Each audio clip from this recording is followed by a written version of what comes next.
दूध उत्पादक शेतकरी संघर्ष समिती, किसान सभा आणि विरोधी पक्षांनी आक्षेप नोंदवून सुद्धा महाराष्ट्र सरकारने महानंदा एनडीडीबी कडे हस्तांतरित करण्याची प्रक्रिया सुरू ठेवलेली आहे। या संदर्भातला करार अंतिम टप्प्यात असल्याचं मंत्रिमंडळातील सदस्यच प्रसार माध्यमांना सांगतायत। महानंदाची संबंध मालमत्ता जी कोट्यावधीची आहे ती कुणाच्याही खासगी मालकीची नाही। ही मालमत्ता महाराष्ट्राच्या दूध उत्पादकांच्या मालकीची आहे, दूध संघांच्या मालकीची आहे। या मालमत्तेचं काय होतंय हे जाणून घेण्याचा अधिकार महाराष्ट्राच्या दूध उत्पादकांना आणि जनतेला 100% आहे।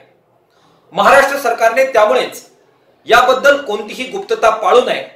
जो करार होतोय त्याचा मसुदा सार्वत्रिक करावा आणि महाराष्ट्राच्या जनतेला विश्वासात घ्यावं अशा प्रकारची मागणी किसान सभेच्या वतीने आम्ही करतो आहोत। महाराष्ट्र सरकारकडे या सगळ्या प्रक्रियेसाठी एनडीडीबीने 253 कोटी रुपयाची मागणी केलेली आहे। अद्याप आजपर्यंत थकलेले महानंदाच्या कर्मचाऱ्यांचे पगार दिले गेलेले नाहीत। अनेक प्रकारची कर्ज आणि देणी अद्यापही थकलेली आहेत। या सगळ्याची जबाबदारी महाराष्ट्र सरकारवर ढकलायची, वरून 253 कोटी रुपये घ्यायचे, कोट्यावधीची मालमत्ता घशात घालून घ्यायची। अशा प्रकारचा करार जर एनडीडीबीला अपेक्षित असेल तर त्याचा नक्की मसुदा काय आहे आणि त्याचा महाराष्ट्राच्या शेतकऱ्यांना काय फायदा होणार आहे हे जाणून घेण्याचा अधिकार महाराष्ट्राच्या दूध उत्पादकांना आहे। किसान सभेच्या वतीने आम्ही मागणी करतोय की या कराराचा मसुदा हा सार्वत्रिक केला पाहिजे।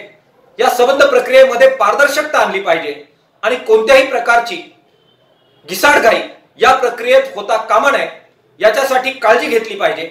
महाराष्ट्र सरकारने ही काळजी घ्यावी आणि पारदर्शकता बाळगावी अशा प्रकारची मागणी किसान सभेच्या वतीने आम्ही करतो आहोत।